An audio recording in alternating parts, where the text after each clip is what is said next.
Disertasi seorang mahasiswa program doktor Universitas Islam Negeri Sunan Kalijaga memicu kontroversi. Tim penguji menyatakan disertasi tentang hubungan intim di luar nikah itu tidak bisa dibatalkan secara akademik karena memenuhi metodologi. Universitas Islam Negeri Sunan Kalijaga Yogyakarta meluluskan disertasi seorang mahasiswa program doktor tentang hubungan seks tanpa nikah tak langgar syariat Islam. Disertasi mahasiswa yang juga dosen Fakultas Syariah itu berjudul Konsep Mil Al-Yamin Muhammad Syahrur sebagai keabsahan hubungan seksual non-marital. Di depan 8 tim penguji, Abdul Aziz berhasil mempertahankan disertasinya dengan predikat sangat memuaskan. Abdul Aziz mengutip konsep Mil Al-Yamin dari seorang intelektual muslim asal Suriah bernama Muhammad Syahrur.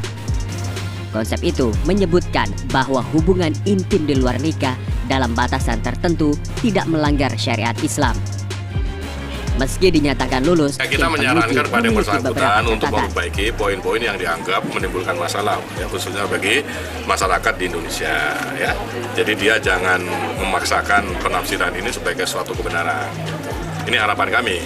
Ya, tapi kalau terlepas di misalnya nekat, ya kami tidak bisa apa-apa. Mungkin nanti akan berhadapan dengan pihak lain. Ya. Saya kira begitu. Iya, tadi kritik itu kan sudah kita sampaikan. Jadi beliau itu melihat sekarang kan di beberapa negara ada pemberlakuan hukum zina yang kemudian dalam batas-batas tertentu ini kelihatannya tidak proporsional. Sebab Al-Quran sendiri itu untuk hukuman zina itu sangat hati-hati. Janganlah kalau orang datang ke situ, Nabi datang, ya Rasul saya melakukan, kamu coba pulang ke rumah pikirkan lagi. Sampai 3 kali dia datang, kamu sudah betul sungguh-sungguh.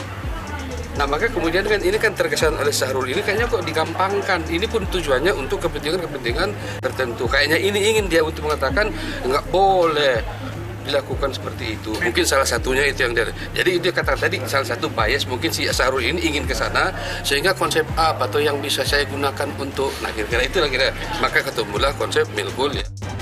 Tim penguji menyatakan lulusnya disertasi itu karena seluruh penelitiannya terpenuhi secara metodologis. Disertasi itu juga tidak bisa dibatalkan secara akademik. Namun konsep itu tidak boleh diterapkan di Indonesia sebelum ada ijtima dari lembaga berwenang seperti MUI, Kemenak, dan DPR RI.